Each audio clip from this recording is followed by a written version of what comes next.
Hello, I'm Malcolm Jae O'Shea, and this is MJORiding.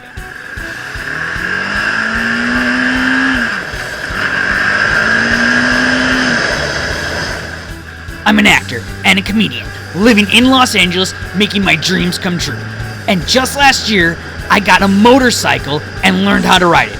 And this channel is my journal as I ride my motorcycle all around Los Angeles, living my actor dreams. From film location, to auditions, to COVID tests, to tourist locations. You name it, I have video footage of me riding my bike there.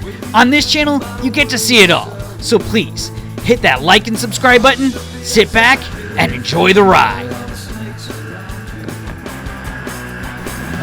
So, for today's ride, what I have for you is an early morning ride out to the set of 80 for Brady, and it's in the rain, go figure, in Los Angeles. And this was last year, in our dry winter, that this was filmed, because obviously 80 for Brady is already in theaters, and if you go see it, you might spot me. If you do spot me, put it in the comment. Let me know if you spotted me and where you spotted me in 80 for Brady. But I'm not going to tell the story of working on that set today, but there will definitely be that in a later episode. I had, I believe, 4 days on that set, and I got to interact with one of the stars for a minute or two, which was really cool, but I'm not going to share those details in this episode. In this episode, we are going to tell the stories of the last 2 background gigs I worked in October of 2019, and they were back-to-back days. I worked in downtown Los Angeles as a homeless person, and then on the next day I went to Malibu and attended a wedding in nice attire. So it was quite the turnover between those 2 gigs. The first gig was The Fugitive, and the second gig was a show called Dave on FX. They were both very unique gigs back to back with each other. Makes for an interesting story, and also see if you can spot in the story what my embarrassing injury was and why I hesitated to even mention it. And if you haven't recognized already, in the background you might hear playing Pronghorn, my buddy's band, Pronghorn Los Angeles. You can find them on Spotify or on Apple Music. Please give them a follow and a listen. It's great music for riding your bike to, or listening to in the car, or wherever. My buddy plays guitar for them, and he's really good. He's really talented. So please, give him a listen on Spotify or Apple Music. And be sure to listen all the way to the end of this episode, because I'm going to give an update on that special announcement I made in episode 5. I don't know if you caught it or not. I kind of snuck in a special announcement towards the end of episode 5 where I announced that I have recently been cast in another pilot. So please, stay to the end of the episode and you'll get that update. Oh, another reason to stay to the end of this episode is I'll throw a clip in of one of the sketches from Second City. And now for the story of the one day I worked on The Fugitive. Now, it's not The Fugitive we all know and love with Tommy Lee Jones and Harrison Ford. This was actually a QuiBi. And if you don't know what a QuiBi is, you're not alone. When I first moved out to LA, I had no idea what QuiBi is or was, and QuiBi is no more. QuiBi was a short-lived American short-form streaming platform that generated content for viewing on mobile devices. Basically, they made extremely short films. They were usually episodic, so they were 5 to 10 minute episodes that were designed for you to watch on your phone when you're in the bathroom or when you're on the train, or basically when you just have 10 minutes to watch something, you just watch a QuiBi. QuiBi stands for Quick Bite. The Fugitive was the first time I worked on a QuiBi out in LA, and I learned what QuiBi was. It was the first time I used makeup or had makeup applied to me in a Hollywood film, and it was also the first time I was on set for some live action and pyrotechnics / explosives. So it was a very interesting day on set, to say the least. This was booked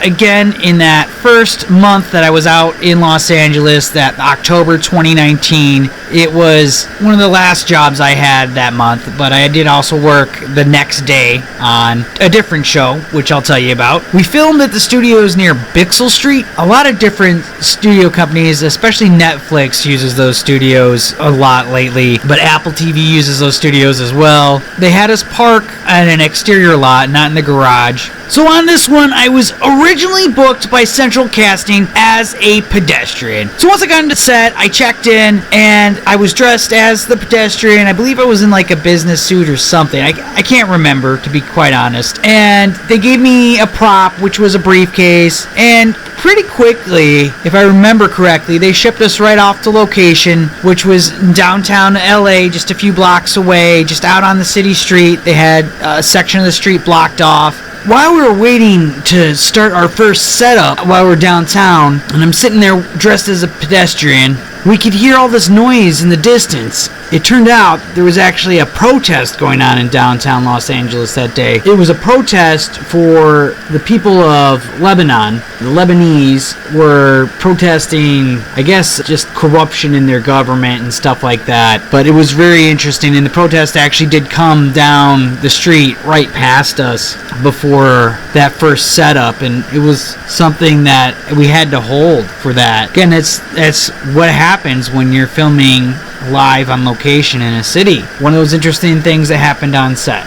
So then after that, we did that first setup, and they had the main actor, the guy who was playing the fugitive, the role that Harrison Ford played in the film version of this. I can't remember his name, and I'm sorry I could not find any information on this online to tell you who he was. But I do know that Kiefer Sutherland was also attached to this project. I believe he was probably playing the Tommy Lee Jones character, but I didn't see him. He wasn't there that day. The guy playing the fugitive was on the run or chasing the one-armed man or something. So that day there was just a lot of action sequences with him running around. And the first setup was he was running down an alleyway and hiding behind something, I believe. They just were having us walk back and forth in front of this alleyway so you could have pedestrian traffic or make it look like it was a live city. They did maybe 1 or 2 takes of this, and then the PAs started talking that they needed more homeless people. They didn't book enough homeless people. They apparently had only booked a couple people, and the director, he needed more homeless people to make it look believable to him. I guess what he was seeing in actual downtown LA was having an impression on him, I guess. I don't know. They only had booked apparently 1 or 2 people as homeless, and so they started looking around the rest of us who were booked as pedestrians to see who could pass as homeless, and I had my full beard at the time, so they asked me if I was willing to do homeless, and that they would put me in clothes and that they would dirty up. And I was like, okay, sure. They shipped me back to base camp with a couple other people who had been selected to become homeless instead, and they put us in different wardrobe, more tattered up wardrobe, and then they put us through the makeup department. And this was one of the first times I actually had makeup in Hollywood on a set. Basically, for the makeup, all they really did was they had this makeup that was actually called dirt makeup, and they just made us look dirty, really, really dirty. And then once they were done doing that, they shipped us back to set. This was the first time I portrayed homeless as well, and I believe it was actually the last time I portrayed homeless. I don't know if I've portrayed homeless since then. I've portrayed many drug addicts who could have been homeless potentially, but this was just strictly homeless. And I'll say this too, right off the top, I'll have to say this was probably one of the most uncomfortable things that I've had to portray on location, especially because we were in downtown Los Angeles with actual homeless people around us who could see what we were doing, who could see how we were dressed, and they could tell that we weren't actually genuinely homeless. To me, that was really uncomfortable. It is acting, and it is necessary, and it's better than exploiting actual homeless people and putting them on film without giving them any sort of compensation, but it is something that I did not feel good about at the end of the day, being around homeless people dressed as a homeless person.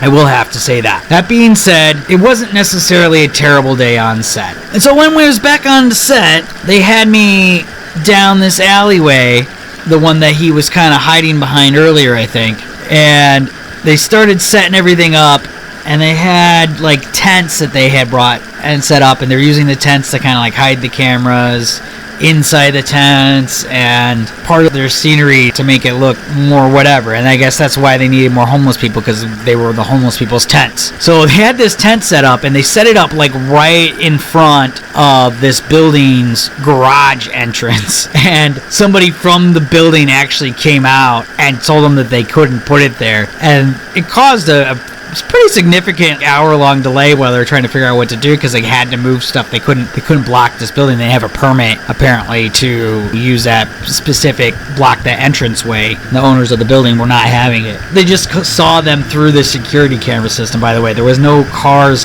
the whole time I was in that alleyway, which we stayed in that alleyway for a significant period of time after moving from in front of the store. The whole time I was in that alleyway, at no point did a vehicle go in and out that door. It was just the building owner not wanting their building being blocked, or just probably for their tenants or whatever. So that was a little bit different and interesting.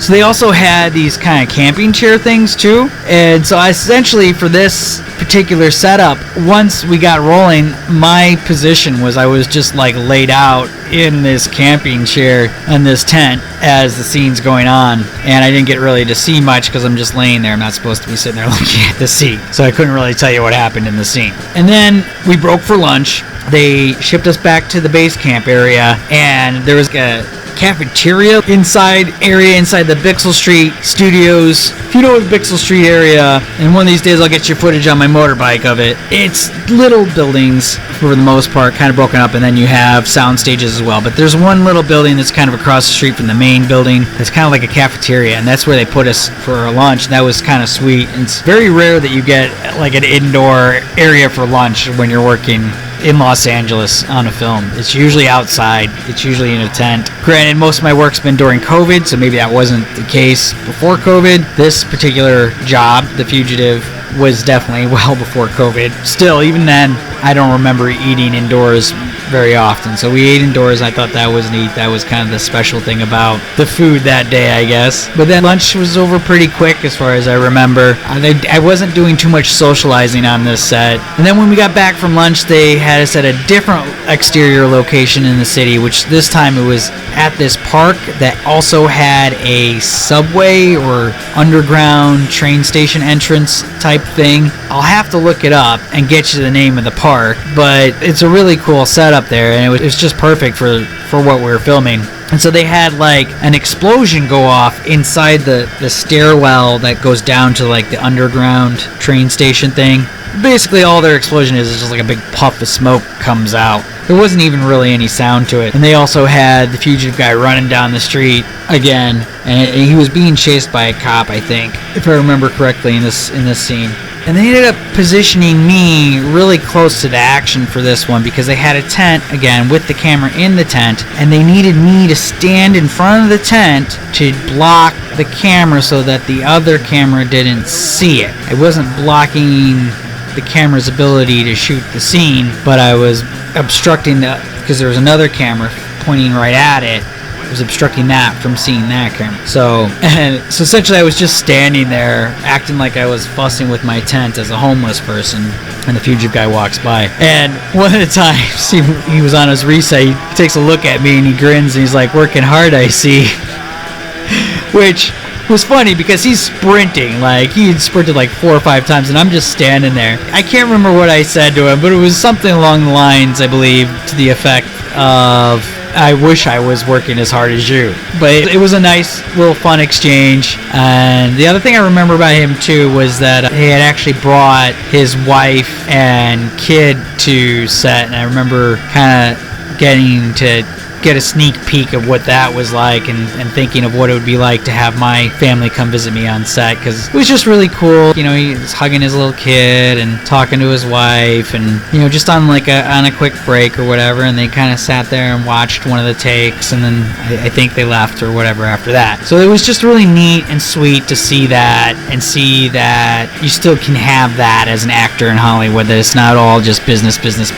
You're still allowed to have your family around every once in a while. So I thought that was neat. After that, there wasn't actually a whole lot of filming left in the day. They shipped us back to base camp. I had to get back into my other clothes, dirty still, and go home. And I took a nice long shower and cleaned off all the feelings of portraying homelessness and the homelessness look off of me. But yeah, it was actually it was all right day on set though, regardless. So the next day after working on The Fugitive, I was booked to work on a show that, according to the booking, was called Lil Dicky. The show did end up getting produced and released on FX. The show is known as Dave, and it's about this guy who's really into rap and basically is trying to launch a rap career. And the episode I was a part of was shot up in Malibu, and this was the first time I got to go up to Malibu, and it was shot at a beautiful ranch pavilion type area that they use for weddings and things of that nature. And what was being filmed was a wedding between the sister of Dave's girlfriend, and his girlfriend was giving a big speech at the wedding, and that had something to do with their relationship and what was going on in the bigger picture of the story. So that was what was going on in that episode that I was there for, and I was to be one of the wedding guests. They had us bring nice attire, and my nicest suit at the time was a 1970s looking tan, I'll put the picture up, just really nice vest and pants combo that is very, very 70s looking, but it's very popular on set unless they're like, oh, it's too period, and it's been turned down because of that, but the wardrobe people love it. I swear a couple of them probably tried to take it at times, so I brought that one, actually wore it there, and brought my less nicer suits with me just in case, and they loved it, and they said, yes, keep that, just that, perfect as it is. So that was a good feeling, but I still had the other suits hanging on me, so I decided it would be a good idea to walk all the way back to my car, which was parked a good distance away, and they had shuttled us from the cars to where wardrobe was initially, but the shuttles weren't really running at the point in time that I'd gotten through wardrobe, so like I'll just walk back. It wasn't that far. Of course, I'm holding hangers in my hands. It was not pleasant. My feet were also in dress shoes, and I was walking on this ranch road, up in Malibu, which is all just kind of gravel, like hard, big, clunky, crunchy gravel, not pebbles. It was not pleasant. Walking there and back in my dress shoes, but I did it. Once I got back, they had us kind of just chilling outside this really nice banquet hall area, and I remember getting sunscreen on. It was really sunny out. The first setup that they brought us up to set for was, I think it was either part of the wedding itself or they're taking pictures after the wedding. I don't remember actually having to sit through too much wedding stuff, so I think it was just doing pictures and socializing after the wedding, but it was like still in front of the main altar setup, and they had us just kind of milling about, literally mingling. And I remember I was given one cross where I was right in front of camera and then walking right towards camera but off to the side, and after a couple takes of that, the director's like moves me and repositions me, and was very complimentary of my look and everything. But then after the repositioning and the changing of things, it made me realize that I stood out too much. I looked too good or something like that. But it ended up costing me screen time, and I actually don't think I made the screen at all in the end. When I viewed this one after the fact, I do not believe I found myself. So I know I did a bunch of crosses and stuff outside during this little bit, and then they had us break while they did some setups inside, and then we're inside and we're all sitting at tables like we're guests to the wedding party dinner part. And the main scene here was the girlfriend giving the speech, and we had to hear that speech a lot, but God bless that actress, she nailed it every time, and her delivery was flawless. But we sat there and we had to listen, because there was a couple points that we had to interact and like give like a hooray or a chuckle. I was sitting next to this dude who was telling me about meeting Jim Carrey. I remember that too, and he had some very interesting things to say about Jim Carrey that I was like, wow, I hope that's not true. I won't tell you those things because it's hearsay and nothing bad, but it's just not worth repeating without knowing the facts of the matter. But it's something that happens a lot on set. People gossip and talk, and you don't know what's true, so it's one of the reasons why I don't repeat certain things. But that was the main conversation I was having, was just talking to this dude. And another reason why I don't want to quote it is because I don't know how reliable it is. I haven't seen or heard from this dude since. I don't even remember his name at this point. So and sometimes that's the way it goes. You'll have, like the term from Fight Club, a single serving friend on the set. We had fun, we hung out and talked, but at the end of the day, it was see ya, went our own ways. We were inside there filming this particular wedding dinner scene for quite some time. I remember by the end of the day, and I remember I worked The Fugitive the day before. By the end of the day, I was so sore and tired, I was ready to go home. It was probably the first time working on a Hollywood film set where I was like, okay, is it a wrap yet? Can we go yet? And normally there are definitely people who are always like that, like 2 hours in, but I am definitely not that type. And still to this day, it's very rare that you'll catch me on set being like, can we wrap already? Can I go home? But this set, after a while, knowing what the score was with I knew I was not getting that much camera time. I kind of figured out that the director was like, okay, you stand out too much. So that's never a good feeling, knowing that you're not getting that much camera time, compounded with the fact that they're just getting several different angles of the same speech over and over and over again to make it look like the packed wedding dinner. And there was a lot of interaction too, I remember, between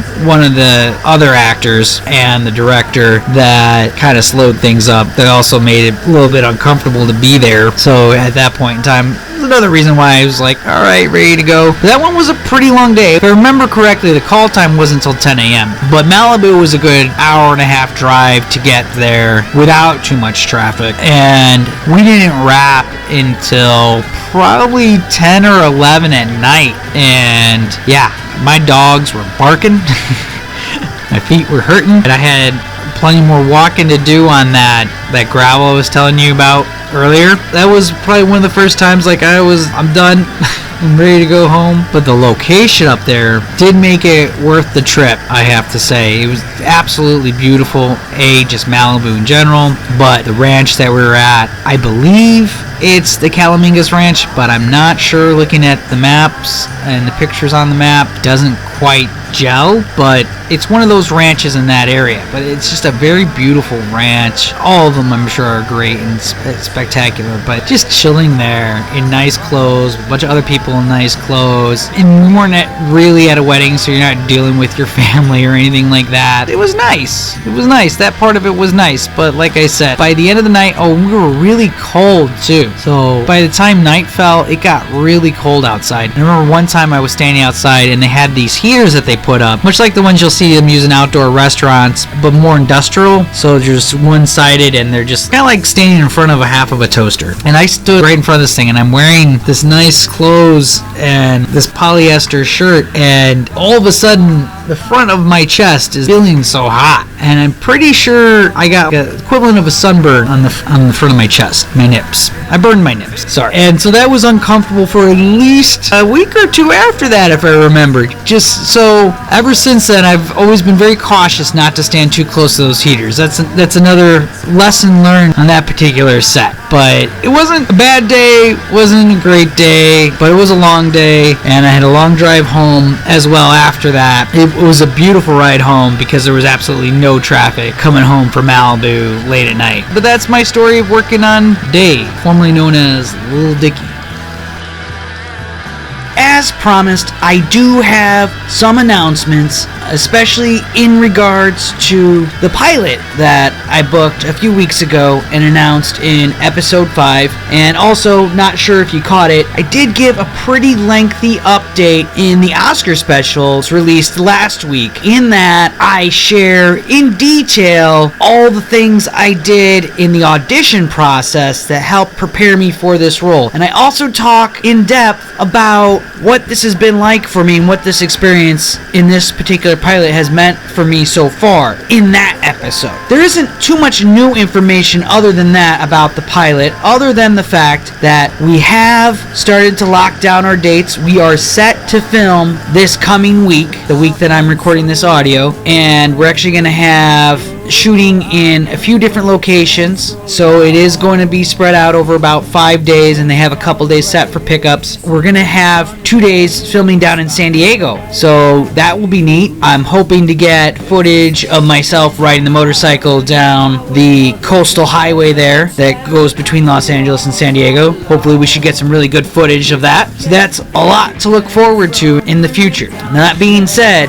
due to the time I've had to put in preparing for this role in the past week or two, and the shoot schedule that I have in the next week, and other gigs I've been working on in the past month, I've ran out of time to work on this channel. So this video is the last video for this channel for some time. We're going to go on a hiatus. I will be back, but we are going to take a little bit of a break. My son and I both need it. Our schedules are getting a little tight right now. He's actually wrapping up his senior year of high school, and he does help me out a lot on this channel. And I have this pilot coming up that we're filming, and in the meantime, I can also, if I don't have work on building up another few episodes so that when it does come time to start releasing them again, if I do get work at that time, we'll have a buffer of videos to release. That is what I did the first time, but we actually burnt through our buffer pretty quickly here because I have been pretty busy the past couple months, which is good news for you guys and for me. We have a lot more to share, and just to give you an idea of what you can look forward to in the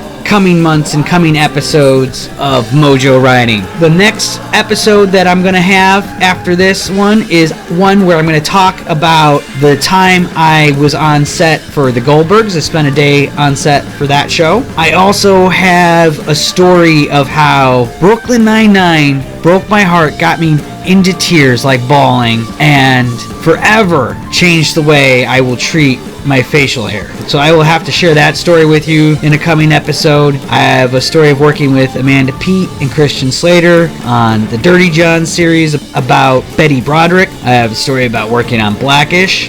I worked a couple days on The Rookie. I can share about that. I have another story of working on another QuiBi, and that was one that I learned a lot on that set. I actually got yelled at by the director, so that will be an interesting story to share with you. I worked a day on Them Covenant, which was a horror mini-series. That was another interesting day on set. And that's just to get us through the end of 2019, those stories. And then once we get out of 2019, I have the story of how I got my first SAG voucher. I have the story of when I got Taft-Hartley and got into SAG. So there's way more stories to tell here of this journey, and I keep coming up with more adventures to talk about. So please stay tuned. And in the meantime, I do have yet another clip from that set of sketches at Second City. This is a different sketch. Please enjoy. And as always, thanks for watching.